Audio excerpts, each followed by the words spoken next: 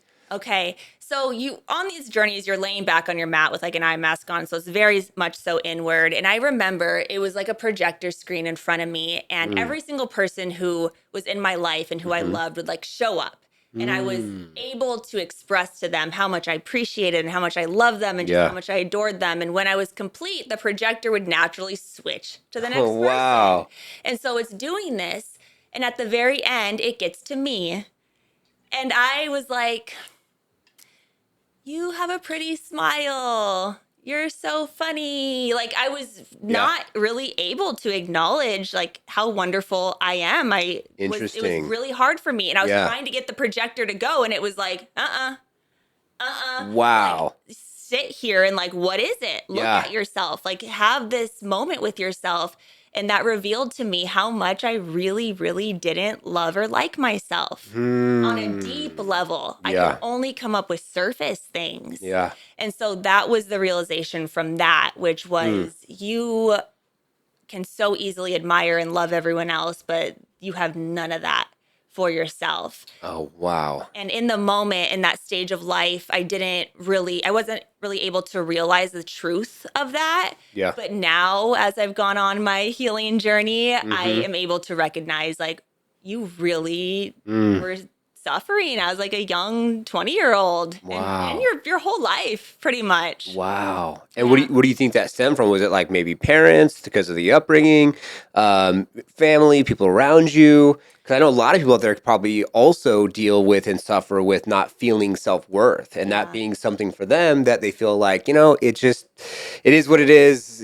Jeff's better, Stacy's better. I'm just whatever. Like, can you really remember at a time of life it was like, was that ingrained at a young age or something that came up for you at that time? Yeah, like kind of reflecting back on all of that, I feel like I just wore a facade for so long. I knew exactly how to please everyone, to keep everyone happy and not rock the boat. And I really just was showing up like a doll for everyone else to keep the peace in every aspect of my life. And so I just didn't even know who I was. Wow. And every time like I would come up against any like familial issues or any resistance in the workplace or anything like that, it was like the end all be all because I was trying so hard to make everyone else happy and didn't care at all about my own happiness. Wow. So at that point in my life, I didn't think about myself at all. No, I can imagine. Yeah. So that's really where it came from. Wow. So you're talking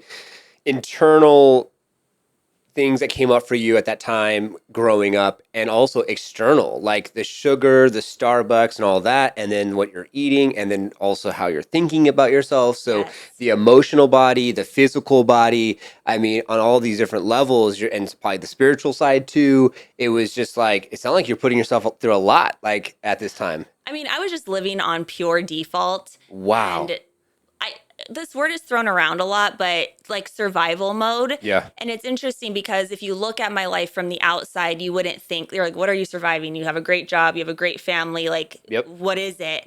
But survival mode is also when you're trying so hard to please other people and self-abandoning yourself because you're putting everyone else first and you're overachieving and trying to prove and just trying to wear this mask to literally keep people happy. That's a form of survival. Interesting. So even, if you look at someone from the outside, I always say, like, you have no idea what's going on mentally, internally with anybody. Yeah. Like, we don't know their dynamic with their husband, with their wife, with their boss, whatever it is. Yes. Wow. That's just amazing. And it ties back into like that, don't judge a book by its cover. Yeah. Because I think a lot of people think that like because it looks a certain type of way externally, it is the same internally. And I think that a lot of us, right? We see the media, we see the news, we see music videos, we see all these things. So we think that this is a certain way of being.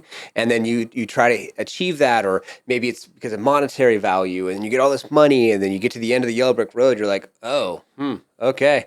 I got to look in the mirror here because Yeah. this isn't as good as I thought it was going to be, or I thought that was going to be different. So, so congratulations first and foremost to like see all these things. So like when you started to feel lightheaded, was it like you just got up and then like that was it?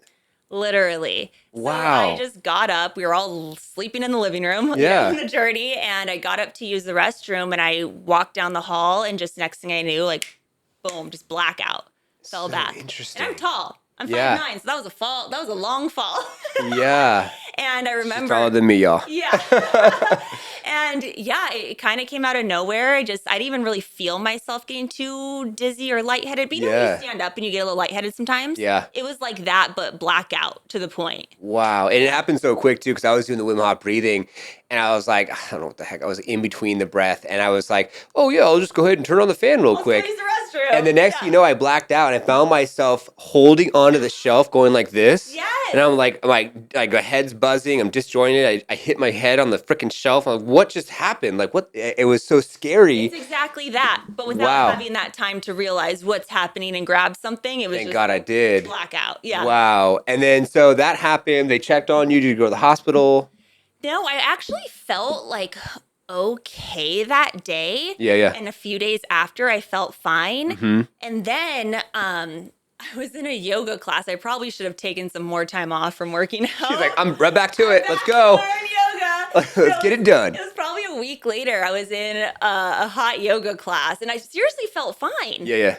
But then I was doing one of the moves, and the vertigo, it just hit me out of nowhere. And I'm in the corner of this yoga class. Yeah. It's like 100 degrees in there. I'm sweating. It's hot. I am freaking the fuck out because I think I'm going to pass out again. You know, this vertigo. So I lay down. The woman comes over, puts all these towels on me, and then I go to the ER because I was like, what's happening? Something's like, off. I had never felt vertigo in my life before. Whoa. And so I remember that night, my husband took me, gosh, these memories are so crazy. It's been so long. My husband took me to the ER, and of course they were like, you're fine. Yeah. You know, it's just post-concussive syndrome. Yeah. Sent me with a $5,000 bill. Of course, yeah. And sent me on my way.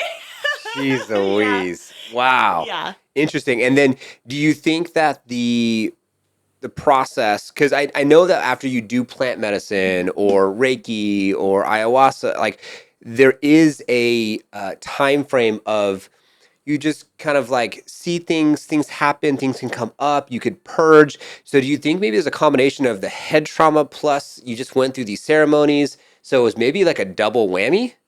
It was very disorienting for me. Yeah. Like looking back at it, there was no real integration process, nor even at the time, if there was, I don't think I would have taken it seriously, to be honest, you know? Yeah. And so I felt like this must be part of the journey. You know, the stories we tell ourselves to make ourselves feel better. I'm like, it must still be in it. Yeah, yeah. No, bitch, you just have a concussion. Yeah, let's just be real. Let's just be real here.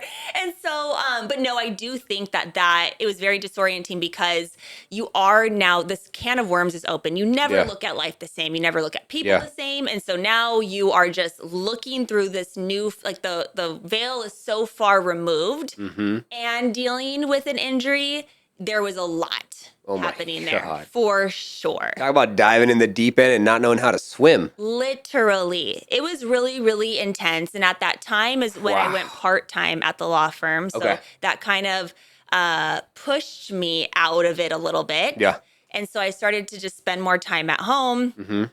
And for that first year, it was very, very... It wasn't great. I was soul searching. I was looking for anything to fix and heal me. That's when I found the 𝗪𝗪𝗪 work. But there were a few months there where it was tough. It was tough for probably a year. Wow. Yeah, I was I went to your website, social media, was watching some of your stories and just like, pulling over because you need to like calm yourself down because you're having a panic attack and all these things that are coming up for you. Oh, yeah. Which is just like, holy cow. And was there any triggers, do you know of, like that would like automatically push you into a downward spiral or you'd get into a panic attack? Yeah. I mean, the anxiety and the panic attacks were bad to the point where I was pulling over, calling my sister, freaking out. I was trying to go to the chiropractor, trying to go to my doctor's appointments. I was going to probably 3 doctor's appointments a week and just on the road a lot. And so anything that was like visually disruptive, but also this is what put me into a very hypervigilant mode. Interesting. Because now anytime I felt any type of movement, because it was like taking me back to the yoga situation, like what's happening here? Or anytime I saw any visual disturbance, which is normal and natural for this light to flicker, like I should be able to see that and not think of anything. But it was like, what is that? Yeah. Because it would send danger signs to my body. And so it would immediately put me in this survival state. Fight or flight. Wow. And it happened while I was driving. It happened at restaurants. And the more that you feed into the fear and the anxiety, the worse that it gets. Yeah. So I was leaving restaurants mid-meal, like having these panic attacks, pulling over. My world just got very, very small. Like I was not leaving the house. I was not seeing anybody like socially.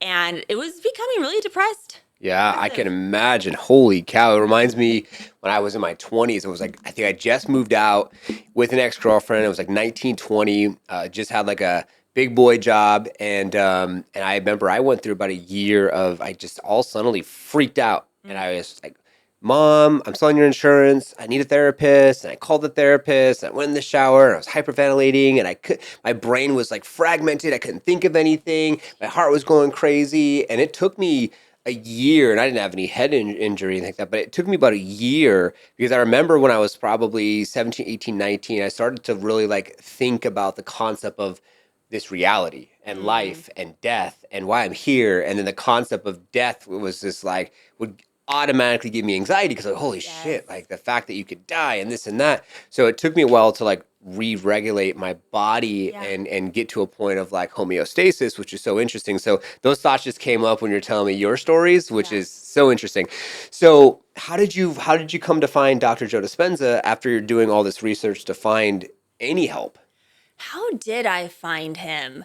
So at this point, I was going to neurologists. I mean, I was actually like in the medical system, so to speak. I wasn't taking anything, but I was going to these doctors. I even flew across the country to go to a 7-day brain retraining camp with a functional neurologist, which was great. Yeah. But at that time, I don't know, Joe Dispenza was just popping off at the time. And I feel like I probably saw a video or whatever it was, but I just started reading his books, listening to his podcast, and I realized that he healed his body and his spine and his back through his thoughts alone. And so I was like, I've been a year at this healing journey. If they can't heal me, I will heal me with my thoughts. Wow. Yeah. And so I just started telling myself, like, you did not have this injury. Yeah. You are not injured. You are fine. And really just like exposing myself. It was exposure therapy that I was doing on my own self. Like, get in the car and drive. If you start to have a panic attack, don't pull over. And like, go do all these things that are scaring you. Let's go. Follow through with it to create safety with it. And at that time is then when I found Wim Hof. And so I was working on my mindset a lot, but I was noticing that my body, the soma, was still having these like jolt reactions at times. And so I realized, okay, there's the mindset piece, the psyche piece, but then there's your body, your soma, and your nervous system. So I started doing Wim Hof's work. And that was really what allowed me to kind of attack it from all angles, so to speak. But I owe a lot of my healing to Joe Dispenza, for sure. His work changed my life. It's so interesting. You went from the physical sugar, eating, acne, constipation, that's like the third dimension physical, into the metaphysical and the deeper inside the body, like spiritual growth, which is, it's like you went through like two different like spaces. It's so fascinating. So now, did you go to his actual retreat, or did you just do everything internally, personally, just by his work? Just internally. Wow. I would love to get to one of his retreats, but no, just lots of books, lots of podcasts. Let's go. Yeah. That's Liftoff right there. Yeah. And I want to say that it's possible for anyone who's viewing and listening out there to have the opportunity to heal self, to look in the mirror, to self-reflect. I think it's so powerful when we do take that time to do that.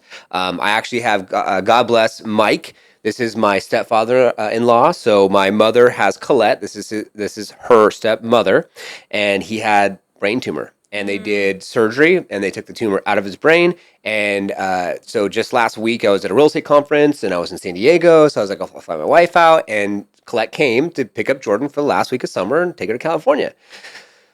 Mike had a seizure again a year later, and he wasn't supposed to be having any more seizures because they took out the tumor.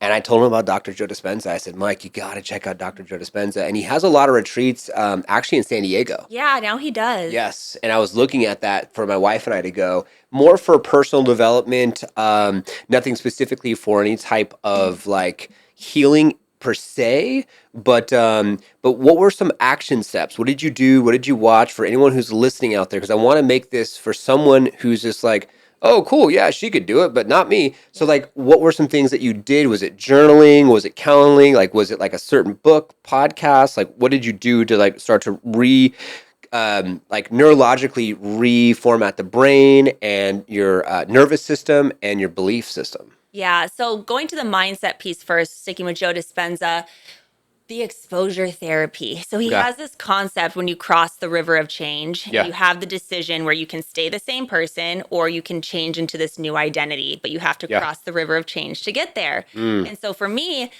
those action items were, okay, well, if the grocery store is triggered, for example, it got so bad that I was doing the grocery delivery.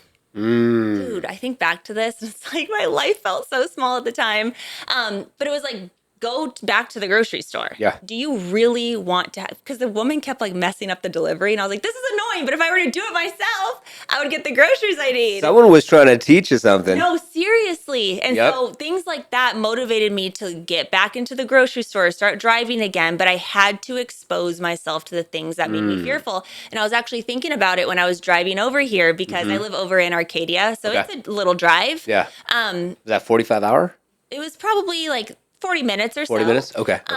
And so I was thinking 7 years ago, I'd be freaking out. Yeah. Driving over here, which is so crazy. And now I just jump in my car and go and not even think about it. Let's go. And so it's exposing yourself to the things that scare you and crossing that river of change and choosing a new identity. And another big piece to choosing the new identity is to stop talking about the pain and stop talking about the things that brought you there. And it's interesting because as I'm in this podcast world, sharing my story or sharing it on my podcast, I always think to myself, like, do I even want to bring this stuff up? Because I don't want to even recall those things. Yeah. But I've learned to be able to speak about it in a way that's productive, and it's not like adding to the story, but I'm just helping educate on the topic. But I literally did not tell anyone. Some of my closest friends who I met in that era of my life, they did not even know that happened to me. Wow. They did not know that when we were out at lunch, I was like struggling to be there. I was like fighting the anxiety internally because I was like, don't say it. Don't tell anyone. Like, this is not who you are anymore. So letting go of that story and really not talking about it and detaching emotionally from it, because that's what keeps you stuck is the intensity of the emotion attached to the experience itself. So if I can lessen the emotion attached to this, I can let this story go. So that's really how Joe Dispenza's work shifted my mindset out of that. Yeah, even as we talk about this now, I try to recall the memories, and I'm like, I think I forgot it so much that it's hard for me to recall some of the things because it feels like so long ago. Yeah, because you're now in your new knowing. You're in your new, this isn't who you were then, you're this now. And it's also great too because the past traumas led you to become who you are today to serve those who you once were. Right. And so when you get to a place where you're like, okay, I'm going to talk about these things. These are things that are tools that you can now leverage to be able to serve someone else out there and then reflect. And I like to look at everything positively. So it's just like a positive thing. Like, yes, I can reflect. Yes, I'm freaking amazing. And I can share this story and I can help people. And you never know who's out there right now listening to this going through the exact thing that you were talking about right now on this show. That might send you a DM on your Instagram, links are down below, and be like, oh my God, Casey, thank you so much. This is amazing. And that's why we have this platform, because I feel like there needs to be more personal development opportunities. With our company, we do the Monday motivation, the prayer of the week. I do a 30-minute coaching session with every single team member. Everyone's on the same page. Cohesively, we have like a unit. It's one. It's like an organism of a body, but within a system, which is a corporation. Yeah. I'm pointing over here because none of y'all can see it. Liftoff agent side on the wall. And it makes this such a big difference. Yeah. And so I commend you for coming here and doing this. And to be honest with you, shout out to Jet. Jet's the one who reached out to you. And I was like, all right, I need to find compelling stories, amazing people, because I wear so many hats and so much going on. And then that's how we connected. Nice. We've never met each other, ever. First time. It's our first time. God, she's opening up and everything. Thank you. And so it's beautiful because I think that so many people, they say things and they don't even think about it. Like I was talking to one agent and she was just straight telling me it just doesn't work. You're correct. It doesn't work. But you did invest into a website for it to work. And you are talking to me and I want to support you, I want to help you because I want it to work for you because this is the outcome of all of these other individuals we work with.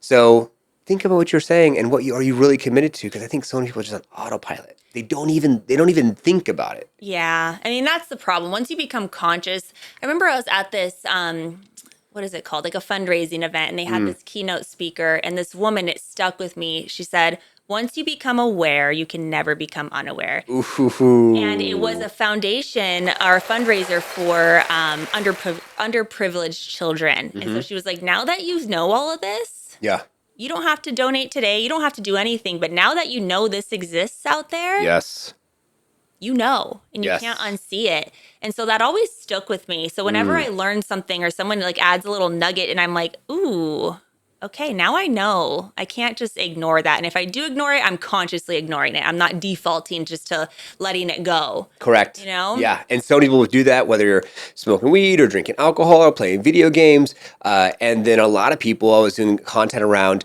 just being distracted. So many people are just distracting themselves. Yeah. And it's one distraction after the next distraction after the next distraction until head injury, until car accident, until life-altering altercation that makes you think, wow, hold up, why am I here? What's going on? Why am I distracting myself? Like, am I wasting the time that I'm here, or am I here to make a difference in the world, to leave the world a little bit better than the way that I found it? So things to ask yourselves out there. So this is crazy. So, okay, deja vu almost. Yeah. So we go from the first story and we self-reflect, and you took the time, 6 months, acne cleared. 6 months, you're feeling on track. No more medication. You're doing amazing. How long, head injury, 𝗄𝗏 Dispenza, all the things it took to rewire your brain, how long did that take? If you can even pinpoint a time frame. Gosh, probably, okay, so when I was really spiraling with the head injury in the medical system, like going to appointments, that was probably a year long. And then I found him, and it was probably like another 9-ish months, I would say, because I remember when I flew out across the country to go to the brain training rehabilitation center, that was after that year mark. And I was telling myself stories like, how are you going to fly out there by yourself? You have to get a rental car by yourself. You have to drive to this place and do this all on your own. Do you even have the mental capacity to do this?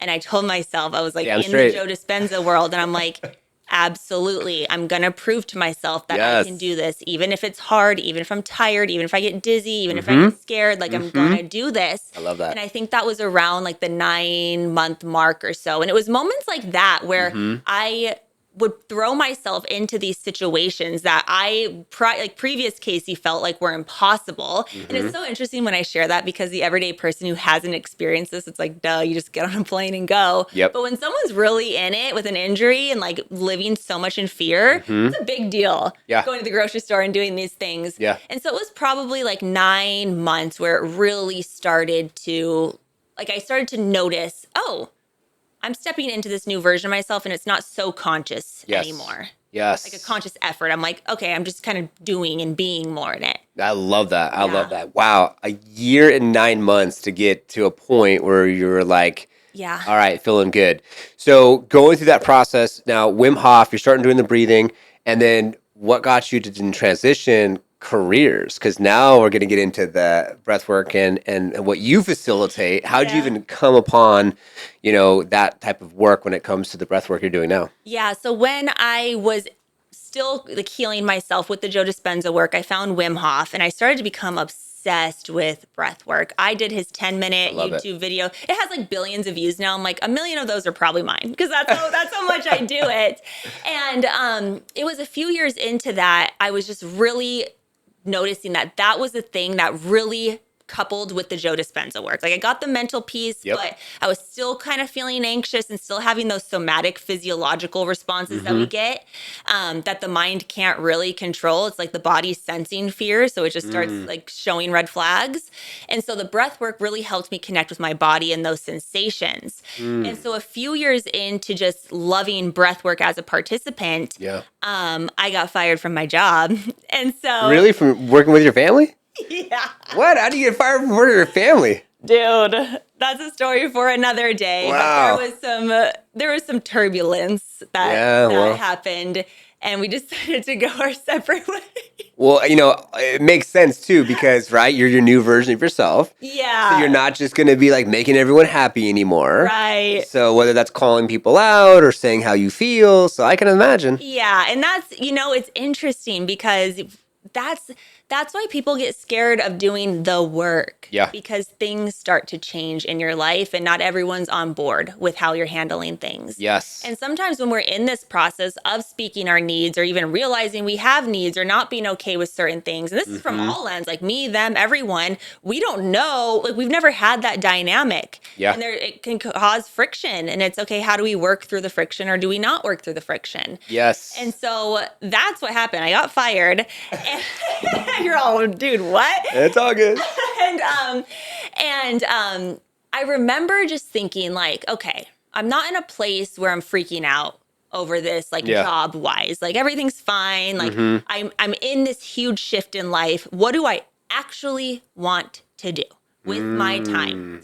And so at that moment, I got connected with my podcast host. Actually, I didn't know her. Let's go. But we got connected on Instagram, and she used to work for Tony Robbins. Oh, nice. Yeah. So her and some of the coaches from his team went off and made their own coaching company. Yeah.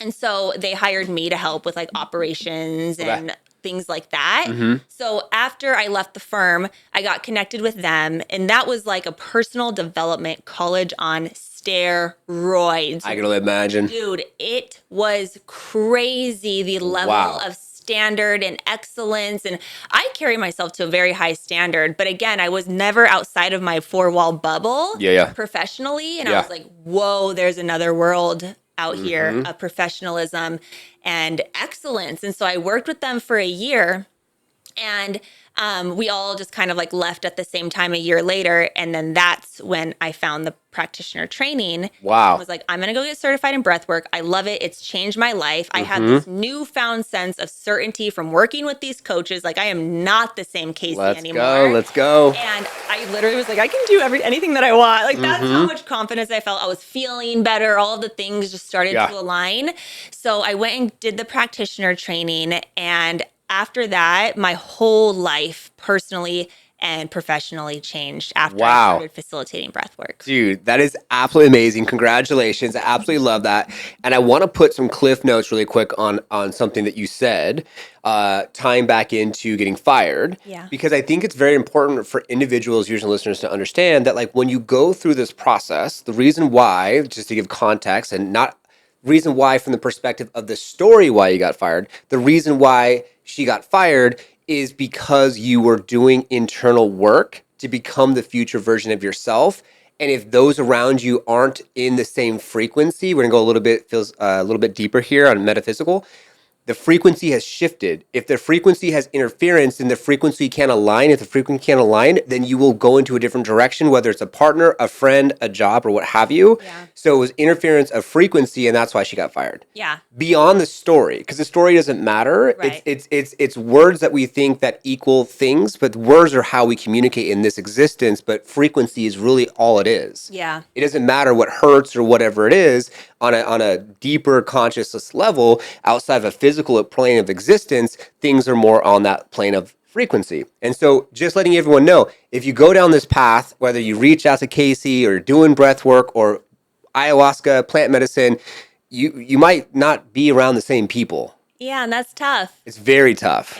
It's a tricky, yeah, and that's what I said. People, that's why they avoid the work, because they don't want things to change. They want it to change, but they don't want what comes with the change. Yes. Losing people, losing jobs, relationships, all those things, because it's painful. Yes, and I'm going to go a little bit deeper, and this is going to hurt. And I'm sorry, I just have to say it. If you don't change and you don't evolve, you die. And you cannot be in this world, in this existence, in this experience if you're not. I believe we all have contracts, and we have contracts that we've already agreed to do things within this time and space that we're supposed to do. And if you don't follow your contract or you're not true to yourself, then that's when your issues come up. Issues are in the tissues, and then disease, and then unfortunately death, because you're not either following your contract or that was in your contract, and you're not doing what needs to happen. And it's the tough truth, but I just feel like so many people, like, and that's why there's this platform. And if you're watching this, it's for a reason, that they just don't see that. They don't understand. So I want to hopefully just give some tools to people out there to think about some things before they go down this path. And they're like, oh my God, I just broke up with my girlfriend, my boyfriend, like, hold my friends, what's happening with all the stuff around me? Like, it's going to happen. Like, I can imagine you have all new, probably inner circle of friends compared to that time, right? Yeah. I mean, I do have a couple of my, closest friends from growing up together, childhood. Okay. But yeah, for the most part, completely new friend group. And what I love about the new friend group, I always say, they have never seen me drunk because I stopped drinking in the midst of all this. Let's go. Congratulations. And I'm like, you guys have never seen like drunk Casey. Like, you don't even know who that person is. Yes. It's something that I'm really proud of. And honestly, I haven't seen a lot of them drunk either, because they don't drink either. It's like, that's just not something I choose to involve myself in anymore. Yeah, me too. So I always reflect on that, because the previous friends, it's like, that's all we were doing. Yeah. Yeah. And so, yeah, totally new circle of friends. Starbucks and cocktails. No, literally. Right? Like sodas. Yeah. I mean, and that's where you're starting to see, there's all types of like different types of drinks now, whether it's like the mushroom drinks and psilocybin and just different things. Like, my wife's into the tea. So I'm excited to see like new lounges coming up. There's places a lot that people can go to co-create and just vibe out and chill. Mm-hmm. A buddy of mine owns a number of kava bars, which kava kratom is a little, it's a little controversial right now. Yes. It's feel freeze. Yes. It's on the spectrum of close to alcohol, and you do have to be careful because it is kind of harsh on the system. Yeah. It is considered maybe a plant medicine, if you wish. But people are addicted to the feel freeze. People are. Have you heard that? I have. Like, it's getting bad out there. Yes. You know who I saw with the feel free? Howie Mandel. Who's that? Howie Mandel is on American Got Talent. Okay. He's one of the judges, and he's a comedian from way back when. And so I saw he was his podcast. I saw him holding one. I'm like, oh my God. And then my buddy Michael, he was on our show here, Liftoff Experience. He owns Optimize. Have you heard of Optimize? He was just on my podcast Wednesday. Yep. I love Michael. So I've known Michael for many years, and I was with him for the very first grand opening, second grand opening in Tempe. My wife was his ex-girlfriend's best friend. Okay. 𝗏𝗏. And so he's been here. He's been on the podcast. Yeah. I was supposed to go to his last event, Jungle Rhythms. Yep. And he just had it over the weekend. And he's like, it's not the same without Mr. Liftoff. And, I was like, I'll be there, Mike. I promise. I told him I wanted to do this live at his thing. Yeah. And I said, I could run around. I'm usually the crazy guy with the freaking microphone, interviewing people and running around and talking to everyone and stuff like that. So I said, hey, let me know. But budget, that's a total different conversation. Small world. But yeah, definitely. He introduced me to the Feel Free. And I remember I went to one of his facilities. I did his modality and I had one of those. I was like, oh, wow. But, it ties back into you gotta be, got to think about self. You got to be mindful, and you got to self-reflect. And I think everything in okay, let me ask you a question. So sugar, do you ever have it? Yeah, I do. You do? Yeah, but I'm not drinking like Starbucks Frappuccinos anymore. But no, I'm like, if I want to go out and have ice cream, like I will. But it's definitely not something I keep in the house. Yeah. But if I want it, I have it. I've been through the phase. I'm sure you all have been through this where you're like so spiritual and you're not doing anything or eating anything bad. And you're like, Yes. the pendulum has swung so far in that level of control. Yeah. Where now it's like, well, now I'm not enjoying life. And Yeah. like, this kind of sucks. So let me find a happy medium. Yes. That's where I'm at now. Yeah. I think it's very important, and congratulations, Yeah. because, you know, there is that pendulum. And sometimes I do go deeper into the modalities and deeper into the spiritual side. And then you got to be like, okay, over here, come back to the reality side, the third dimension. You are in a body. Like, let's, you know, enjoy the space. And so there's some cool things I feel like this reality does have to offer. And we have to enjoy those things. So much. Like, even for a long time when I quit drinking, I think it's been 6 years now. For a couple of years, like, I didn't even want to be around people who drink. Like, I didn't want to go to the bar. I didn't want to go to the concert or whatever it was, because I would literally get annoyed and be judgy. I was like, you all suck. Like, I'm the best one here, right? Just being honest. You have no idea what you're missing out on. We all have that phase if you've gone sober, like, I'm the better than you phase. Yep. And then I realized, I'm like, you're not better than anyone. This is a societal norm. And actually, you have an issue if you can't be around them. They can be around you. Correct. So go integrate back into society. Let's go. And go live this life. You don't have to be doing it all the time. Yeah. But if your friends are there, you like, that's the true version of healing, is when you can integrate back into life and not be judgy and be regulated and happy in the midst of it. Yes. And so that's been my journey with that. So, now I'm like, I don't prefer to be in those environments, but I'm not isolating myself and judging everyone who's in them anymore. My wife is just like that as well. She does not want to be around a lot of people that are drinking and what have you. And she likes to stay away from it. And I mean, because past relationship and husband and a whole deeper story there. And then last week we were at Inman Connect and real estate conference, and they had open bar and DJ and this and that. So, you know, I ended up having like one. So I was like, you know, I'll have one. And then the wife said, no, I don't want anything. I was like, okay, that's totally fine. But I feel like for me, I want a little something every so often. Nothing like, you know, crazy, but just one. So that's what I did. Same thing with like weed. Like, I used to be a stoner in my 20s. I gave it all up. And then now it's like, okay, I take like a gummy here or there. It's not something that I do much. And also it's weird too, because my body like doesn't really like, I'll wake up the next day. I'm like, am I hungover? Right. And I barely even took anything. It's like a 2.5 milligram, like nothing. Those are the perfect dose, though. 2.5 is perfect. I love it too, 2.5. Yes. Yeah, just especially something before simple. bed. Yes. Yes. You sleep really good. Yeah. It's chill, you know, and eat CBD. So, you know, just keeping it real, y'all. But yeah, I think it's just a happy medium. Find the balance. I love cars, so that's my thing. It's just like, I love cars. I love the car shows. I love that. And I think it's cool because like, if you can be around those people because of your vibe and your frequency, you're going to innately help them raise their vibe, and they won't even know it. And like, my sister-in-law just came because after Mike had the seizure, then Jordan was there. And she's like, well, man, am I going to fly out and fly right back? I don't know if I want to have a 7-year-old be on the airplane by herself. So then she calls Melissa's sister, Dre, and said, hey, do you want to come? She's a hairstylist. She's a big drinker. She's an awesome person, all the things. But she ended up coming. And then she ended up going to Costco with my wife, because once a month we go to Costco, and she got this big old bottle of vodka. And then the brother came over, and they're like, yeah, want to have a mimosa? And I'm like, I just got to know the gym. I do not want a mimosa, but thank you so much. I appreciate you, Josh.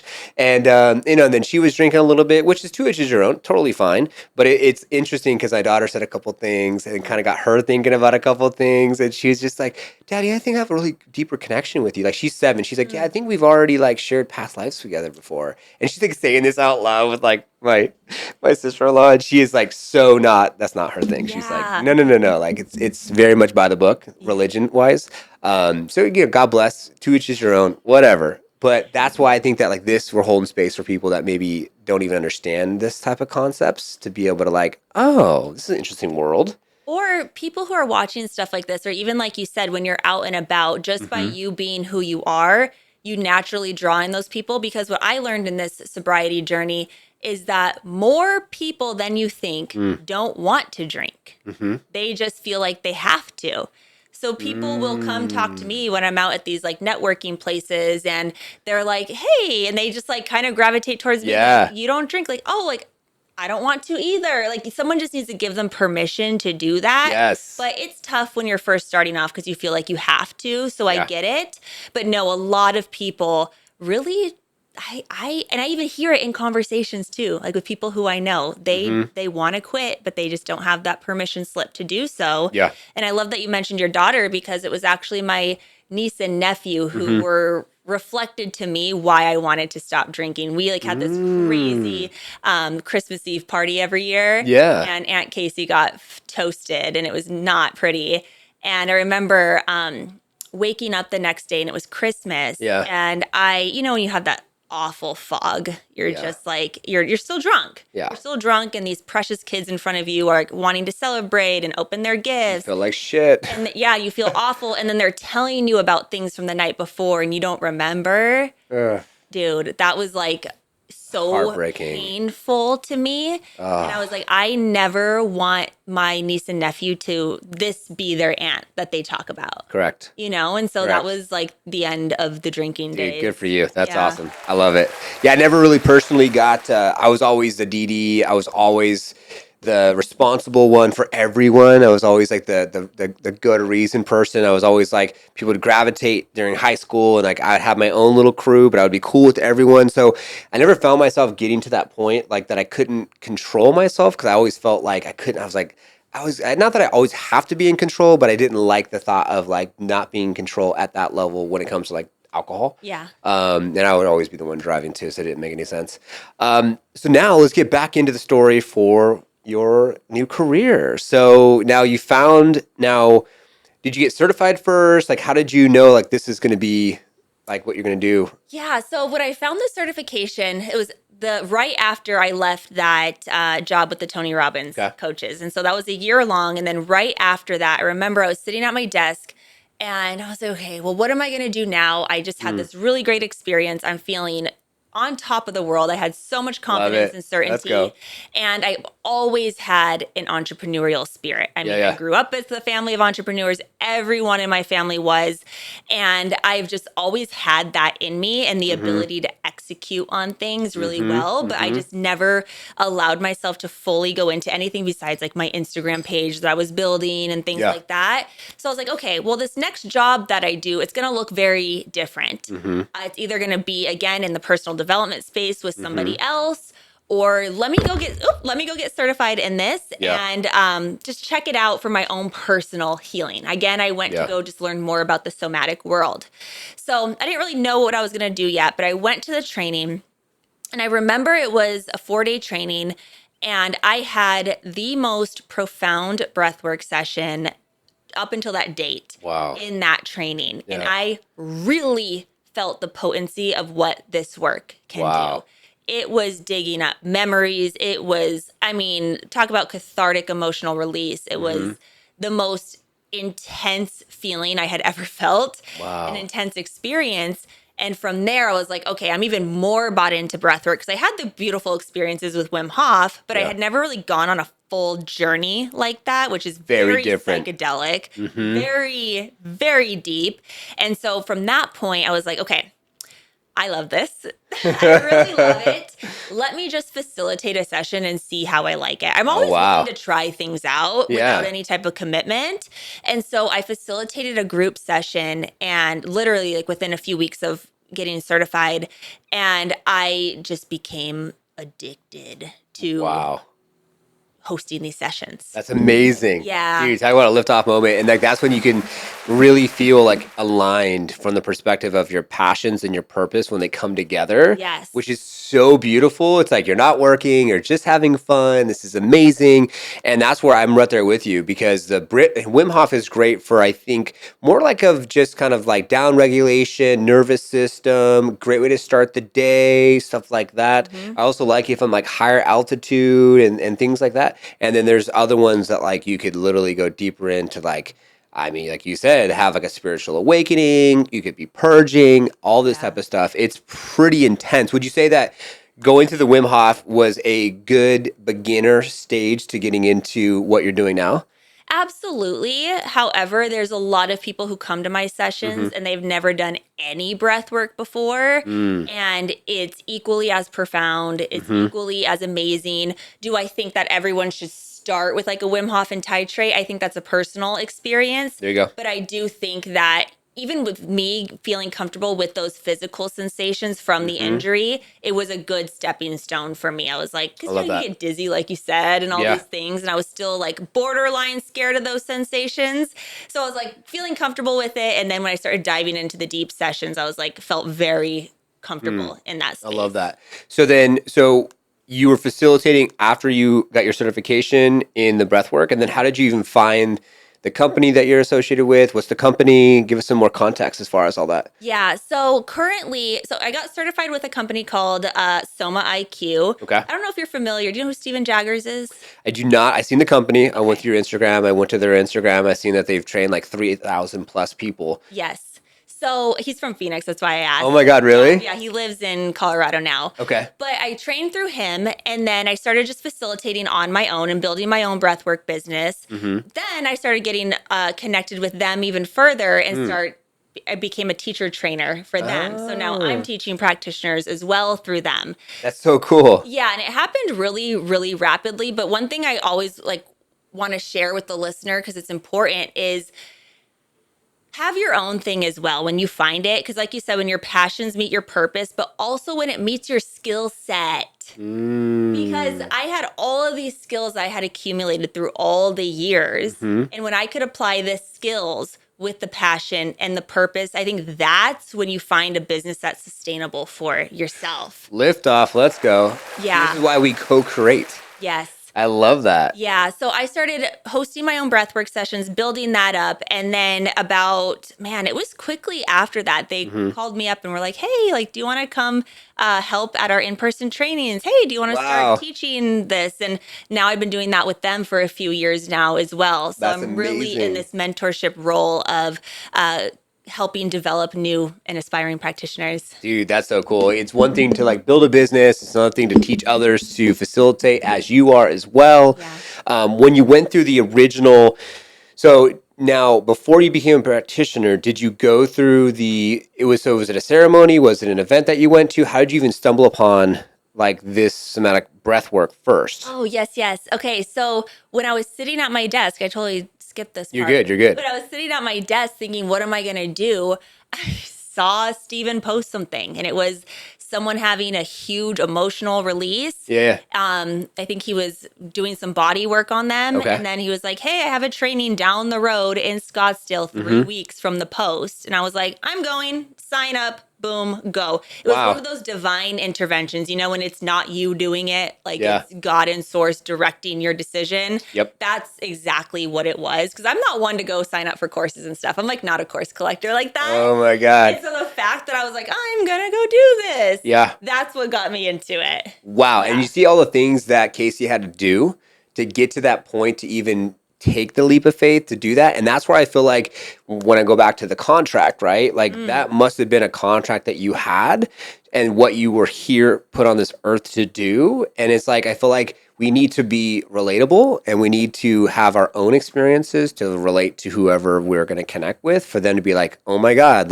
yeah, I've gone through something similar and holy cow, now mentors, right? They help us have quicker, faster success. Yeah. You're now this mentor for people out there, whether it's from eating to breath work and release of all of the stuff that we're holding in, the issues in the tissues.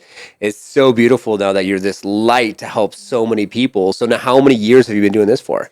Over 4 years now. Wow. Yeah, I've been hosting monthly community group sessions every month pretty much for over 4 years. Wow. Yeah. So would you say would be the coaching to help other people facilitate breath work, or you facilitating yourself the actual event? Do you like anyone better or the same? That's so tough because I just made the conscious decision to lean more towards the mentorship of practitioners. Just because I feel you're talking about contracts and cycles. Yeah. I feel like I have poured so much into facilitating the transformation on the mat that now it's time to help practitioners be able to facilitate those as well. Well, with practitioners, right, they're going to go on and they're going to facilitate for who knows how many years, right? And who knows how long we have left. So it's just that's beautiful. That's legacy. That's carrying on and it continuing. So would you say that going through somatic breath work, as you start to purge and go through things, do you get to a point of enlightenment where like you almost have like got through pretty much everything, or do you think that there's always something more, something deeper you could process? That's such a great question because a lot of people say that. They're like, I've been doing this for 6 months and I'm like not crying anymore, so I guess I'm fine. See, Or yeah. yeah, or for me, I remember I was doing journeys, like full journeys for a year before I felt anything, before a single tear would roll down my cheek. Wow. And it took me that long to get there. Yeah. Everyone's nervous system is so different. And I do think that when you first start, kind of a pattern that I see with a lot of my clients, and I felt this with myself as well, is once you have that first big release, emotional release, whatever it is, you start to unravel for probably like a year-ish. Yeah. Unraveling doesn't have to be bad and scary. It just means like the woodworks are really opening up. You're feeling your emotions again because so many of us have suppressed or repressed our emotions. Yep. So when you finally get a dose of sensation and emotion, it's like, oh my gosh, it's coming at me through here, through here. I don't even know how to handle or manage all these emotions. And so naturally you go back to the sessions to process your emotions. Yeah. But then you get to a phase where you don't need the breath work to process your emotion, nor do you want to be at a state where you need it. You want to be able to sit here and be like, oh, I'm feeling fearful, or I'm feeling stressed, or I'm feeling sad. And like, I can be with myself. I don't need a session. I don't need ayahuasca. I don't need Reiki, all these things. Yeah. And so I do think that we start to unravel and use this as a support system, whatever tool it is for some period of time. But I wouldn't necessarily say like, you're always healing or your healing's over. Yeah. You just cope better with it. So it looks different. Yeah. No, I 100% hear you and agree. Because I do feel like, everyone's on their own journey. It's going to come for you differently. I went through Reiki most recently with another 𝗂𝗂𝗍, who was on the Liftoff Experience. You can go and check out her show. And I want to say it's K-I-C-I or something like that. It's spelled differently. And so I like to say, if I'm going to have someone on the show, I would like to go and try what you're doing, the modality, whatever it is, because I like to get firsthand experience and go deeper into what it is that you're doing to really immersify myself into your existence, your world, what you're doing. Did that with 𝗂𝗂𝗍, and it felt amazing. And then she gave me information about going into a different direction outside of what I've been doing for so long, like by this year. And I was like, whoa, scared at first. I was like, what? Like, I've spent 13 years of my life doing Liftoff, and it's like, what? And it made sense over time, and that whole week I just felt so amazing and enlightened and all the things. So I was ready for another session, which I think I'll do. The wife we're gonna do. She's doing tea, mindfulness, and Reiki in a group session. I thought it was supposed to be 1-to-1, so I'm interested to see how it goes with like a group. Groups are amazing. Really, I'm excited to see. Yeah. So we'll see, but yeah, definitely. Y'all out there, you gotta, whether it's Reiki, yoga, breath work, get out there and try and go through the process. So if someone was to do your modality, what is it like? Is it 15 minutes? Is it 30 minutes? Is it an hour? Is it a group setting? Is it individually? What do you offer? I'm curious to know more. Yeah. So, I mean, you can do all of those things, but my sessions specifically are about an hour of active breathing. Wow. So it's about 30 minutes mouth breathing. Okay. And then 30 minutes nasal breathing. So we're really upregulating you to activate your sympathetic nervous system, to draw out those issues from your tissues and those emotions. And then the second half, I never want anyone leaving triggered or dysregulated. So we really tap into elevated emotions of love, gratitude, and downregulate by nasal breathing. So it's a full, complete journey. It's almost like you're climbing a mountain aggressively, and then you're like at the peak, and then it's like, okay, let's just kind of trickle down and like enjoy the view. Beautiful. You can do one-on-one or group setting. Right now, I'm only hosting group sessions, which, as I mentioned, the group sessions are very, very powerful. Have you done breath work in a group session? I have not. I have, well, actually, I take that back. I did do breath work in a group session with Jungle Rhythms two events ago. Okay. So I did that. And then the wife, we did a group, just her and I did a breath work, and definitely purged and was emotional and all the things. Yeah. I don't know if I purged too much with jungle rhythms, and then I do breath work on my own. So would love to explore, and if y'all want to as well, I'm gonna make sure the links are down below, a group section. How many people are in the group? Yeah. What does it look like? So it really just depends, but typically my group sessions are anywhere from 15 to 30 people. Okay.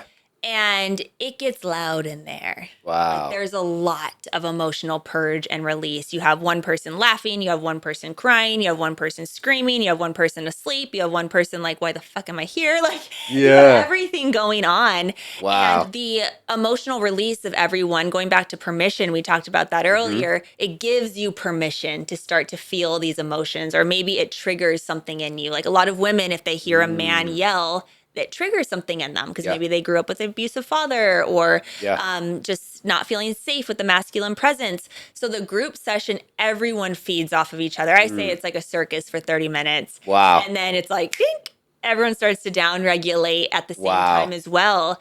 But yeah, that's typically how the sessions go. That's the group size. I facilitated larger sessions than that. I just feel like it's too big. Okay. And I think like anything under 30 feels really just safe for everyone there and safe for the practitioners involved. Yeah. So interesting. And what does it cost for something like that? So the group sessions cost for me, they're $100 to attend. I'm no longer hosting one-on-one sessions, but I mean, you can find sessions anywhere from $40, $50 to a group session to up to $100, whatever it is. I know when Vitality comes to town, his tickets are like $150, $200. Didn't they have like a big session just like a month ago? Yeah.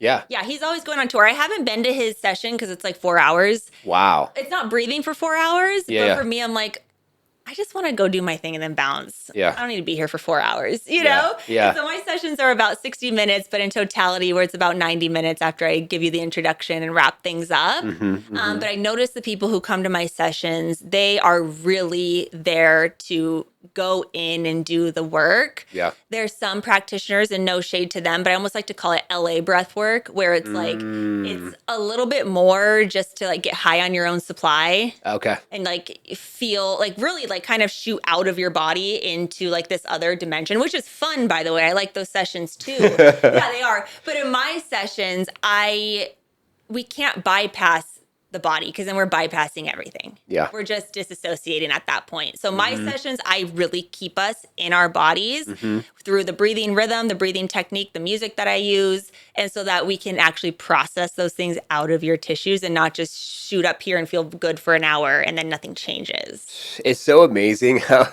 it's like there's so many different levels to like, okay, like we talked about earlier, like drugs and alcohol and that type of stuff, to just like meditation and the basics, to like getting to breath work, and then how you can just shoot past like, you know, self and not even go internal and process these things that you need to. And it's so real. It's so cool. It's so interesting. And it's so cool when you start going into these different modalities and you go into these new worlds.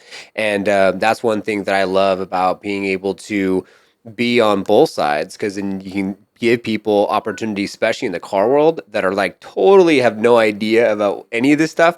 And they're just like, what? They stumble upon this because of me. And they're like, what the heck? This is a total different, you know, and some people, it's like they're in their head about it. And they go to like you said, they're like in the corner, like, what the fuck's going on right now? Literally. You know? Like, just close your eyes and keep breathing. We'll be done momentarily. Yes. Wow. So do you see a lot of people that repeat?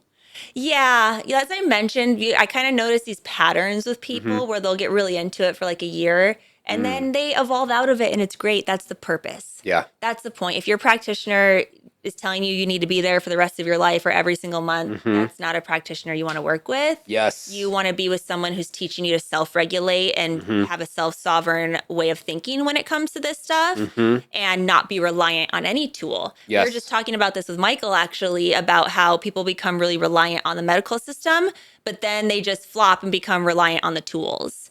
And you're just trading one thing for the other. Yes, I need my ass bass. I need my compression. I need my whatever. I can't function if I don't meditate. It's like meditation is great, breathwork is great, but I'm not going to trip out if I miss it. No, because then you're just putting stress on your body. Exactly, 100%. Like yesterday, got to a point where it was just like I was feeling like I was just like unintentionally distracting myself. And then show was over, we're hanging out, and they're watching a movie, and they already like were 15 minutes in. So I like left for a second, and then I was like, you know what? Like I just need to downregulate. So I just came in here and I just spent like 21 minutes meditating, and then I went into a stretch, and I did my meditation, I did my stretch, and then I just felt, I was like, and then I actually ended up doing a 2.5. So like after everything was done, then like the CBD and the THC kicked in. I was just like, I felt so amazing. And then I was like, good, went to sleep, and then it was all good. But I think that's really good to then help you all, to give you the tools to understand like when something comes up, because I think so many people like mentally they're in their head all day long. They forget that they like need to go for a walk, or they have to go stretch or do yoga or something. Just get up. Yes, get up, get out of your head, get into your body. And I think a big thing right now, which we're doing right now, is teaching people how to downregulate and get out of their head and get into their heart. And I saw a video, Michael ended the Jungle Rhythms, and he said a woman came up to him and was just like, was crying. And then he got emotional at the end, saying that like these events are just missing heart. And I think that that is so true, especially in my industry in real estate. It's all vanity metrics. It's all about how many, GCI and how many homes you close and numbers and this and that. And it's like, okay, great. And AI and the next big thing. And then everyone's just like chickens with their head cut off. Yeah. And that's where we want to then innovate this industry to help them. And it's crazy now, this is becoming a part of that play to make it all come together full circle, which is just, it's such a blessing. And a lot of people are bringing in these modalities, like you're doing it through the podcast. Yeah. But I've held a couple of sessions alongside some other practitioners for different real estate communities. And when I tell you, we're talking about feeling their heart, like, yes, people want to reach their goals and hit their numbers and do all this stuff. But when you give someone an hour to connect with any feeling, and sometimes they're not pretty feelings, but lots of times, I remember we did a share circle afterwards, and this guy, they were like, okay, what'd you get from this? And he was like, I love my wife. Aw. Like, that's what I got from this. Like, feeling so much gratitude for his wife, because he probably wasn't even thinking about her during that conference, or maybe was feeling disconnected from her. But that's the thing that's going to change people's life, is feeling connected to gratitude, to their heart, to the things that are important. Yes, the numbers are great. We need to provide for our families. But when you can get someone to connect to, why am I doing all of this? Oh, for my wife, for my kids, for my parents, whatever it is, that's what changes their life, which then that motivates them to work more and close the deals and do all this stuff, because they're not on default. Yes, Liftoff. Let's go. Love that. Yeah, it's so true, because so many people, they get subconsciously programmed to hit a certain goal or have a certain outcome or get to a certain place because of the vanity metrics. And you can take this in any industry. It doesn't have to just be real estate. And it's so interesting that like we talked earlier, once you get there, you find out that's not actually what it is, because people forget what you said and did, but they won't forget the way you made them feel. And so coming from the perspective of, you think about legacy, and you think about, oh, well, life insurance policies, leaving money, cars, houses, whatever for my kids, so they'll be set when I'm gone. No, it's the memories that they hold dear to them, of the experiences that you gave them, and the conversations that you had, and the campfire talk, and the hikes, and jumping into a cold lake and doing a cold plunge. Like, all these cool things means so much more than the contrary of like this monetary value. And like, say for instance, when it does come to houses or cars or whatever else, those are just experiences. And that's why I love the name Liftoff Experience, because we all have these experiences, and the experiences are what give like life, like so much of its color. It's so beautiful. And so that's where it's like, I bought this, like, whatever, I have some investment accounts, and I was like, you know what, money's just sitting there, I'm going to buy this car. It's a 2005, and it's actually a Neon, I don't know, Dodge Neon, and SRT4. And so long story short, it's like not about the money, it's about the experience, and I love working with my hands. So I'm going to go work on the car, I'm going to modify it, I'm going to bring it up to its original glory, and then I'm going to sell it, make a little money, have some stories, let my wife drive it. She loves driving stick, brings her back some memories. It's little things like that that is more important than, looking cool, or having this thing because you think someone's going to think something of someone. Because I heard something, I heard when you come to the end of your life, the one person that's going to judge you the most is yourself. So you might as well start now and look in the mirror and ask yourself the tough questions before you get to that point where you're like, shit, really? And then let's do it all over again. No, no, that was great. But yeah, that's what's coming up for me as you're sharing that is just integrity. Integrity is my absolute core value in anything. Amen. So whenever I make a decision, a purchase, an interaction, a whatever, like when you talk about looking at yourself in the mirror, I'm like, if I can genuinely say that I lived with integrity with every interaction, because sometimes like, you fuck up in life and how do you make amends? How do you fix it? How do you have the conversation? Can you apologize? Like, I totally should not have said that to you.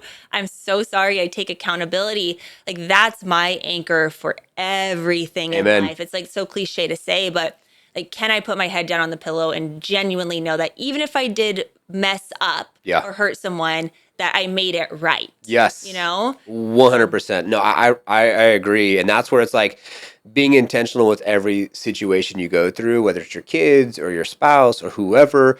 And this morning, and making a breakfast sandwich for my daughter, and I put a little dark salt. She's very picky, and she automatically caught it. I said, "It's just salt," and I kind of lied. And then I got a little upset. I'm like, Jordan, you eat that sandwich. And my wife got on me, and all this stuff happened. And it's just like, and I even told her, I said, give me a second. Give me a second to downregulate and look at what I said and then own it. Yes. And then tell her how I felt without you coming in and, whether you tried or not, or it was your intention, I felt like you're reprimanding me. I felt like you're already, defending her. And I get it. I'm not trying to be a bully. It was like 2.2 seconds. It was there and gone. Yeah. But it was just something like, and it stems from other stuff because I didn't grow up like this with any of the things that I have today. Worked very hard for it. Same thing with my wife. And now she's growing up with everything. And it's hard sometimes as a parent to teach your kids that this is not what it's like. It's not okay to not eat something because you're so picky when there's kids that have nothing to eat. It's not okay to wear your new shoes and say they're too tight, so I'm not wearing them. And I just bought you these new clothes and new shoes, and you're not even going to wear these shoes. Okay, fine. I can take them to Goodwill and someone else can enjoy them. But Jordan, at least try.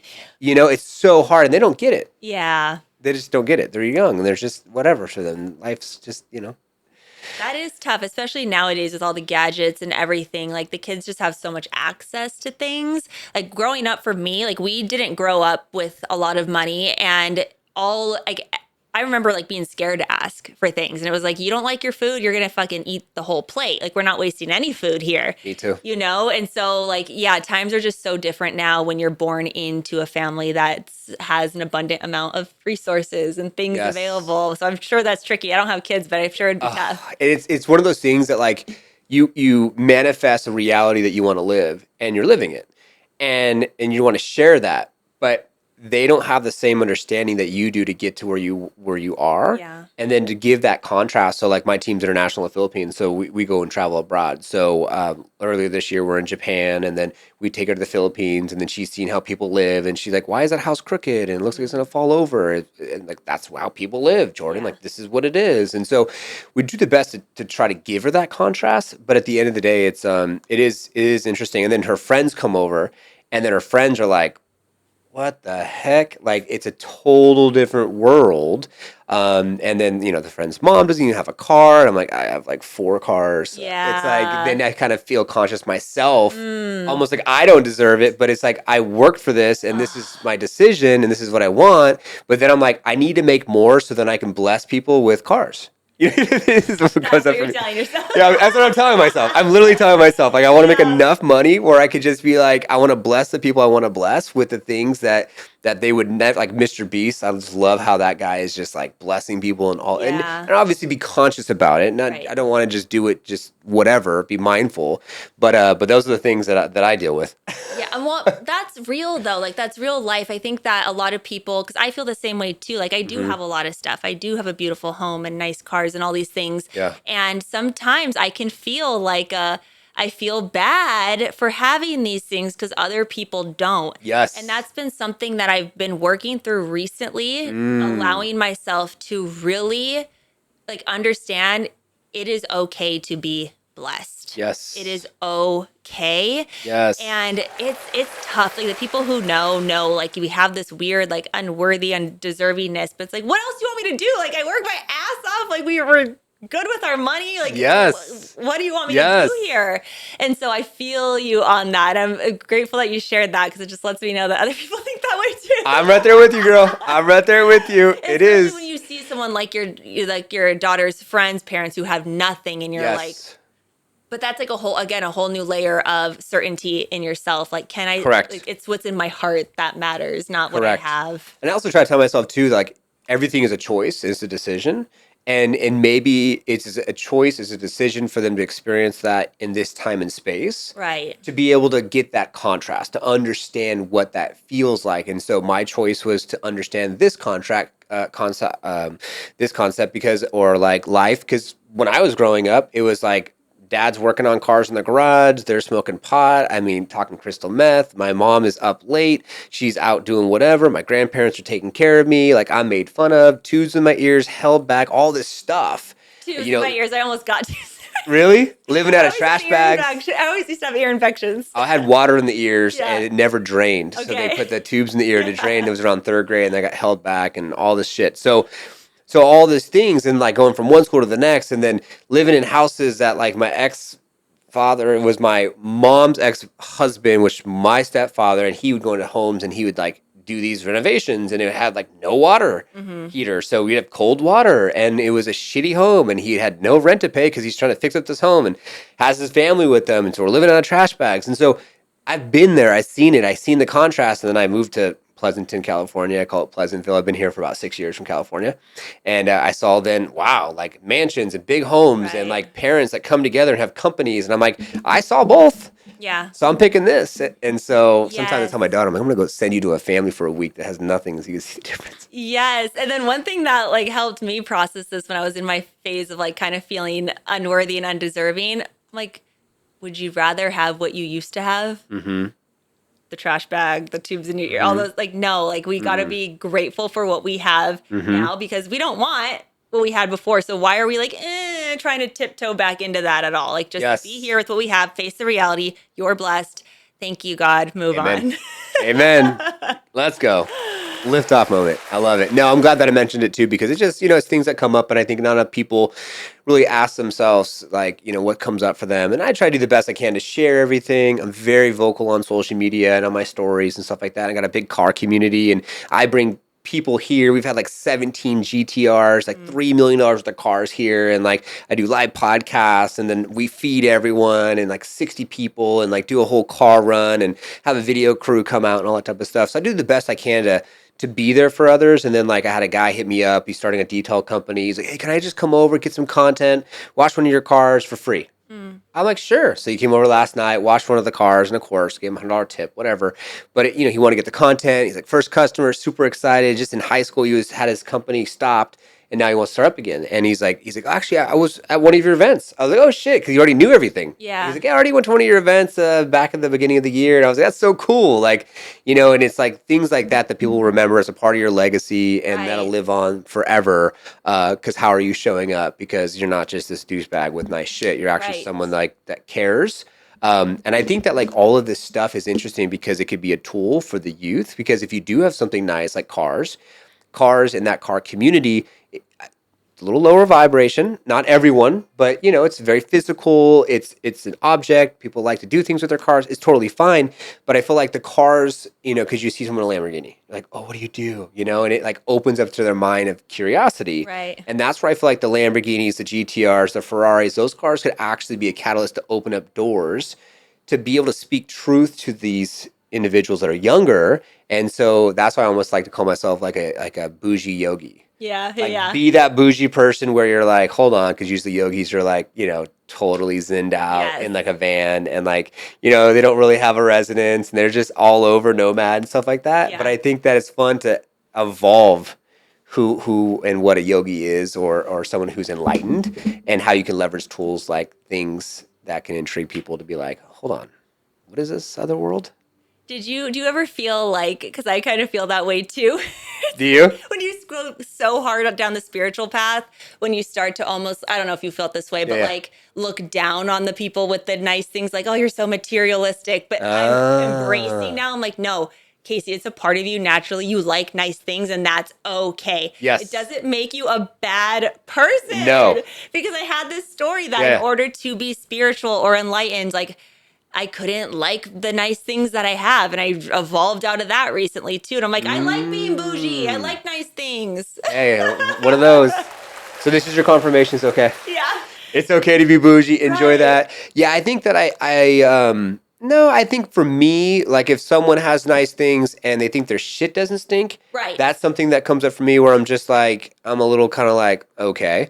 But outside of that, like if someone has nice things, like, it is what it is. I'm not too much like judgy like that. I think sometimes I'm very, like I'm a Pisces, so I'm very extra sensitive. I could feel things. I'm very observant, stuff like that. So I'll observe certain things and like I can kind of feel feelings. So sometimes I could feel like maybe ego complex. Yes. And like maybe judged towards me because of something that I have or something that I'm doing or whatever else. Because I think there's also a stigma around a lot of people that do have a lot of money, they don't do things themselves. Mm-hmm. Like they pay everyone else to do everything else. And like everything in the studio, I did myself. Like everything, the painting of the wall, all of these strips, like all that up there, I made that myself. I hung these lights, everything I did myself.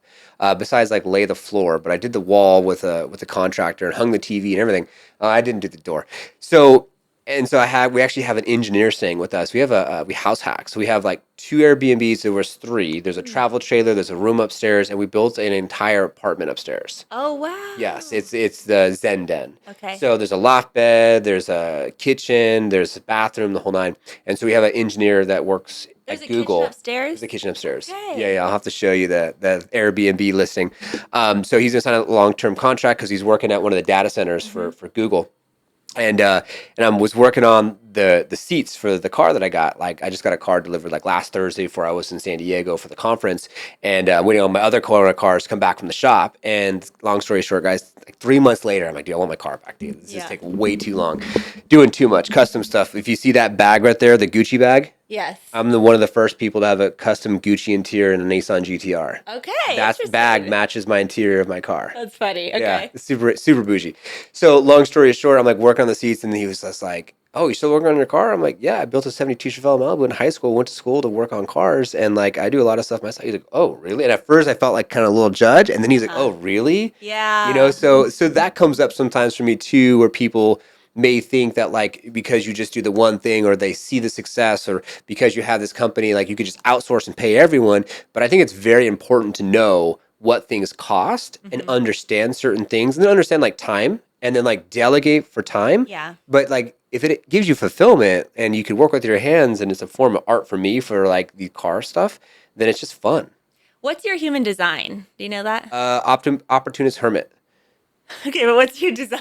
The design? Well, Michael told me that's what it was. I have the book. That's the number. That's the number? Yeah, so okay. It's like 3, 5, 2, 4. That's okay, I can see that. Okay. What's your design, which is projector, manifesting, generator, or reflector? I'm gonna have to self-reflect on that one. Okay. I'll have to self-reflect. Okay. And how do you come up with the... You just put your info in like an online thing. It'll tell you for you. But you're optimistic hermit. Is that what you said? Because Michael, he identified that I was optimist hermit, and I have the human design book. Okay. And then he was like, yeah, going through that. And like, yeah. I could see that for you as well. I am a projector, a 3-5, which is like the great life experimenter. So I was wondering if you had the experimenter in you, because I am very similar to that. I could probably relate to that. I love, like when we built our podcast studio, I was like, let's build it and figure it out ourselves. I love figuring the stuff out. And then I do too. It's super fun. I love trial and error. I'll try anything. I said that earlier. Yes. And then once I figure it out, I'm like, I cannot do the work though. So now I'm going to hire someone to edit the episode and do whatever, but let me figure it out because I get so fulfilled. I actually, from the beginning in 2020, when I kicked off my first podcast, Real Estate First Technology, technology, I did the I did the editing of the intro, and then I did the editing of the podcast. I did the filming of the podcast, everything, and then I delegated it. So now other people do that for me. And in this room, like that's a grounding mat. This right here for the water, if you put it on the crystal, it charges your water. Yes, it charges your water. The crystals around the room. So this, I do have one plant back there, the snake plant that's real, but this room, because it's the way that I set it up, there's a lot of crystals. So there's crystals all around the room that if you see, you'll see them. So, and I had, he's one of the red light guys with, he's also at Michael's event. I want to say his name is Jack, if I'm not mistaken. And he came on the show, and then he came in with his glasses, so he motivated the glasses, and he had like the reader for the Bluetooth and EMF, and then he inspired me to have the grounding mats. I have one over there. So just being intentional with little things to be able to take a room that has a lot of tech, and try to down regulate as much as you possibly can to not be super overstimulated with neutralize the energy. That's why I have this triangle too. That's supposed to help with neutralizing the energy as well. So I like this. So yeah, we actually, because I went to 2 events ago, Jungle Rhythms, and I met one of the gals that does crystals and has crystals, and then so that's where I got that, and then the same one on the desk. But actually, over in Mesa, this big crystal here, there's actually, it's called Arizona Gift Shop. And it's a gem store. If you haven't been there, you have to go. It is amazing. It's very overwhelming. So when you first go, it's a lot to take in, but they have so many crystals and so many gems and so many bracelets, and it is just freaking amazing. I have one of these big ones at home. Yeah? Yeah. Okay. It's really beautiful. I love it. I love it too. I was like, I have to have one. So we have one here, one in the living room. Then I have a big old onyx one that's like supposed to be in the center of the house to kind of so yeah, all these little things. When you go down the rabbit hole. Yeah, no kidding. Yeah. Tread lightly down the rabbit hole. Yeah. Tread lightly. So one thing I want to get into, and I was reading on this, and we didn't touch on this yet, and you were talking about when you put out there, you said one thing to ask about, and I actually want to talk a little bit about this too, leadership and integrity, not only in industry, but in, so your industry, but other industries. So let's talk a little about leadership and integrity. You talked about integrity a little bit earlier, but what is your philosophy when it comes to leadership and integrity? I just feel like, and again, I'd be curious your thoughts as well.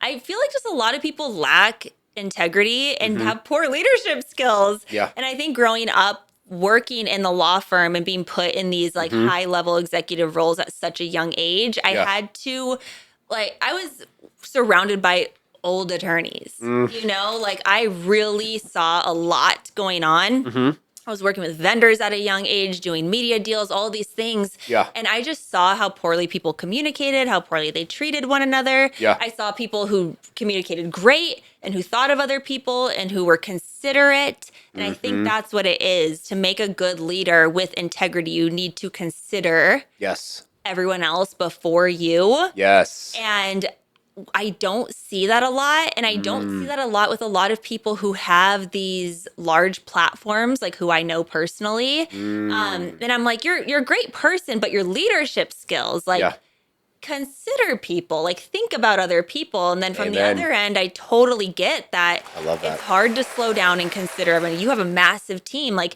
you want to just make decisions, right? And go. But that decision is going to affect however many other people are on your team. So just by pausing, communicating so that people don't make up stories about the decision being made, like you're going to prevent so much conflict. Yes. And I just remember being so young, being like, why aren't people talking like this? Why aren't people thinking like this? Like, why is this happening? Hello. Yeah, like it's so obvious. Yes. And so now just the way that I show up in business, whether it be for me and my business partners or the people who I work with or the clients that I serve, that's just always like, if you cannot have integrity, you should not be in a leadership role. Yeah. Now it gets tricky because everyone has a different definition of integrity. Yes. And so my level might be different than your level and somebody else's level. But I really think it comes down to just consideration and thoughtfulness. That's so powerful. I couldn't be more on the same page with you. Yeah. Growing up on my end, working at all these different jobs. So I used to start working at 13. at an apartment complex, and then it just was off to the races. Mountain Mike's Pizza, and I was working at Costco and working at Safeway and all these different places. And I didn't see a lot of that. I didn't see a lot of integrity. It was a lot of like, put your head down, do your job, don't ask questions. Right. And everyone was like in their own little bubble. And be adaptable. Correct. Whatever happens, just be okay with it. And when you walk through the door, whatever's going on personally, you leave it at the door, right? So it's almost like telling people to suppress their emotional responses to what's going on in their personal life, come to the workplace and put a smile on and act like nothing is wrong, which is only going to manifest issues within the body and the tissues. And so that's one reason why I started a business. I said, I'm not doing this. Yeah. I'm not going to work for someone that doesn't understand that I have things to offer. I can be an asset to the organization. If I'm asking questions and wanting to go above and I'm showing initiative, that's leadership quality. Right. And so many jobs did not see that, or it was politics because it was always a race to whoever could be management, whoever can be at the top, and whoever can be, and then when there was management, I almost felt like, for me anyways, because I tried all these different jobs, they felt threatened by me. Why do you feel threatened by me when all I'm trying to do is understand how things work so I could potentially be an asset to you or asset to the company? So this is what we did. We basically had an organization in 𝗩𝗏𝗗𝗏𝗡. So 𝗩𝗏𝗗𝗏𝗡, very affluent, very rich. This is outside of San Francisco, California, Bay Area, and basically averaging home sales price out there is like 3 to 5 million. And so I have an office there, and I have a huge, not huge, but like 10, 15 people in the team at that time. And this was like 8 years ago. And wrong people on the freaking bus. It was horrible, tumultuous. Like, no one was on the same page, talking about politics and news. And I was like, so I had to like completely start all over again because I knew what I was committed to as a leader. And I wasn't committed to having those type of people around me because I was almost like attracting the same type of people who I was around before as my future self because that was my frequency. So then fast forward, I accidentally grew in the Philippines and I met 𝗏𝗏𝗃, and I met her over almost 6.5 years ago. And so we fired everyone 8 months before COVID, met my wife off Instagram, got out of my condo. She already owned a condo, so I was renting, moved in with her, built a little office inside the garage, and started from scratch. And then we hired these Filipinos that were like part of like debt collection companies and what have you. And it was a lot of just the same situation. They weren't being heard. They would tell management how to fix things. Management would take their ideas, take it to upper management, and they would never see the credit. They weren't seen as assets. They were in traffic, all this stuff. And so we basically came up with a philosophy of like, I want to see your vision board and I want you to understand the client's goals. And if we can help the client achieve their goal, you're going to get your goal met. And then I meet everyone for 30 minutes once a month as their coach. And then on Monday, I do the Monday motivation. And then now they've adapted a lot of my ideologies, and now we're doing the biggest loser or gain challenge right now. And each quarter we were doing like the step up challenge, the read challenge, and now each week we're spinning a wheel. And so this week step up, last week was step up, the week before that was reading, the week before that was a plank challenge. And so they're all putting in on Discord is how we speak with the Liftoff challenge, their planking pictures, the books that they're reading, all this type of stuff. And then we have the prayer to kick off every single week. And a lot of the people that are on the video editing side came from a church during COVID where they could not be a part of anymore. And it's funny you said that because right before our podcast, I was meeting the team lead in our social department, Bernadette, and she was talking about 3 of her staff members and check-ins, and she was so excited about it.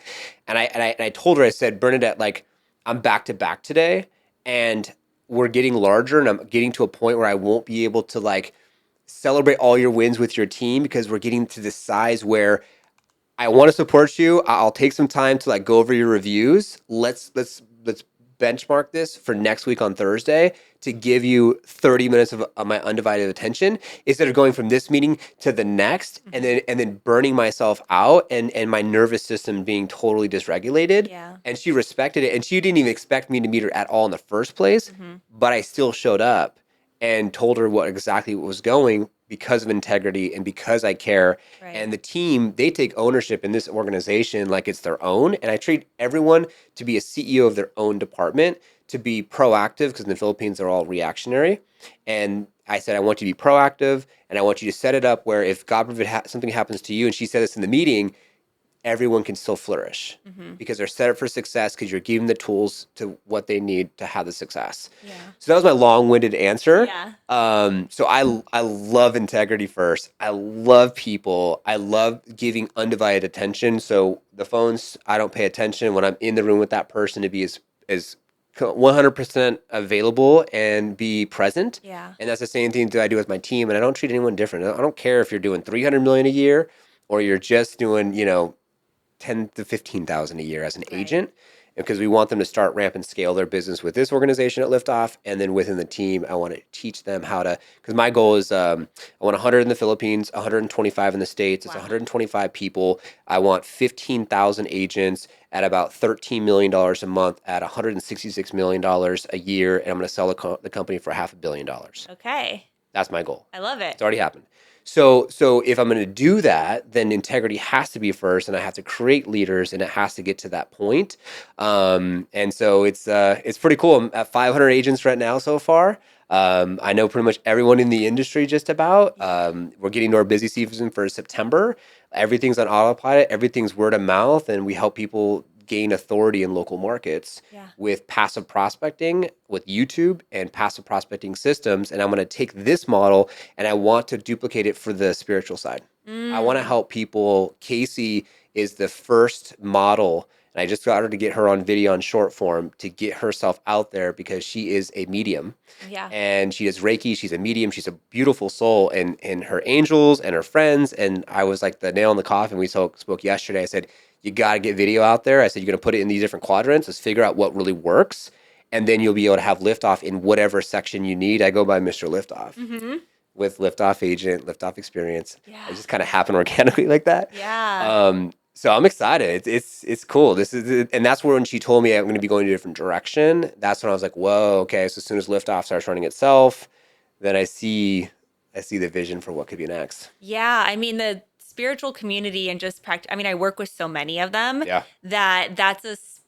for most people, that's a piece that they struggle with the most. Big time. Is the How business, do you scale? Yeah, the business side, which I help my practitioners do as well. Yeah. But then also showcasing the potency of their work because it is so energetic. It's not like I'm showing you a house that we can tour. You have to really convey that feeling through video, through storytelling, through footage, whatever it is. And so there's definitely a market there for sure. And the crazy part is that Casey has gone through a lot of work herself. And even going through all the modalities and everything that she's been through, she felt like she wanted to throw up trying to film her first video. So it's interesting, that's another modality. That's another way to center and get past self and get to a point of like being okay with maybe the unknown, because there's comments and there's this and there's that. And I have a feeling that she's probably going to hit hundreds, if not millions of people. And I have a feeling that she came from a background of a lineage of, whether it's her family, past life regression, or whatever else, where like maybe she was, I'm going to put it out there, a witch, and she was teaching things way above its time, like Jesus Christ. And now she's in a time where it's more acceptable, but getting past that to then get into video, to then hit the masses. And then I said, as soon as you start hitting the masses, I have the infrastructure to put the bumpers up, like when you're playing bowling, so you can facilitate with SOPs and KPIs and be okay. Yeah. Because that's what we do. We have the team and the infrastructure to do it, on top of the fact with the coaching, and then you co-create, and it's just like magic. Yeah. Isn't it funny how some people, like the fear that comes up from being visible on things? Yes. Like whether it's posting an Instagram story or video, like I work with clients as well who they cannot get a video out because it feels like a serious threat is happening to their body. Are you feeling that out there? But I also understand that as well, because even with me, I've always been very comfortable on camera, and me too. it's been kind of natural. However, there's been a lot of parts that we're super fearful of sharing. And that's kind of what I've been working through with the podcast. Yeah. Like shedding those layers of being more vulnerable and sharing more, like even the getting fired from like a family situation, because I think like, who's going to listen? You don't want to start shit, like all these things. And so there's so many layers to that, but that's such a big piece, the visibility, allowing yourself to be seen, the fear of rejection, the fear of failure, the fear of people judging, all of those things, because you literally feel like you post something and you might want to throw up. Like that's how how it feels for some people. Yes. You know, you Yes. see 3 views on a video and it's like the end of the world. It's so true. And the interesting part is, so they say when you start into business and get as an entrepreneur, like tell nobody. Like just nose to the grindstone and do what you got to do, right? And then eventually people will understand because not always your family will be your biggest supporter. Sometimes family, Like they are. I feel like your family and friends are the worst. they're worse. As I'm saying, they're not always. There's some are, but some a lot aren't, right? Not for everyone. Yeah, it's not for everyone. So what I'm saying is that like be careful because even with like say this show, and I've had a lot of people that haven't really put themselves out there. They had and they're like, oh my god, like my wife came on and then her mom listened to it and she was trying to tread lightly about past stories to not bring certain things up because the first person who's going to watch that podcast going deeper into something because I'm a Pisces and because of who I am and my aura, people open up to me and they tell me their whole life story and it just happens just not even because of show, it just happens. And I was like, everyone just tells you everything. I'm like, well, so do I. Yeah. And so the first person to judge you, unfortunately, is your family, and then they have to look in the mirror themselves innately because you're telling a story, or Casey, who's on this other Casey who's on the story, she had to say some stuff, but then she also didn't say everything because she didn't want to hurt anyone's feelings. And then after the show, she was like, "Oh, that was my dad." Right. And I was like, "What? Oh my god!" Like, I had no idea.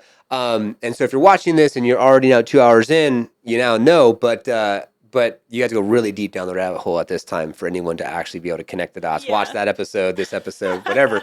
But there's clues. So it's very interesting how that happens, and it's unfortunate, but it's fortunate because honestly, if you publicly put yourself out there, the family has to really go through that. And I've posted after my Reiki session, I was crying. And it was just a release, and I put my picture out there crying, and my wife's like, "I would never do that, blah, blah, blah." And I was like, I felt compelled to do it, and I don't care about doing it because I needed to get anyone to be like, "Are you okay?" or "What's going on?" That's the first thing. Are you okay? Did you lose someone? Like the traditional pattern. But no, I'm like, this is a pattern interruption to do something different to get people to be like, "What is going on?" And I put things in the comment, but I like to like leave clues to open the doors and give keys to people to unlock the doors they didn't know that they had. Yeah. Instead of sometimes people put things out so blatantly, and I like to be a bit more intricate with that process. Yeah, you become discerning, especially when you have a podcast and you're talking so much. You just become aware of how deep you want to go because maybe you didn't have that conversation yet. You didn't pre-frame someone. Like I remember my husband listened to some of my episodes and he started asking me, he's like, "Is there anything you need to tell me before I listen to this?" And I'm like, actually, yes. Because he'd be like, I hear my name and I tense up. I start to freak out a little bit, And so it's like this new era that we're in. Like this didn't exist years ago, but now it is. But you're right. It's the people have to look at themselves. Yeah. And however, they didn't sign up for their stories to be shared. So now I get a little bit more crafty with, it's how Casey said, like my friend or whoever, but it was her dad. Just to like offer a little bit more privacy. Yes. But then also in the realm of being authentic and freeing yourself truly, like it's being able to be comfortable sharing it, knowing that you can handle the outcome of sharing it. Amen. Liftoff. Let's go. My problem, I have no filter.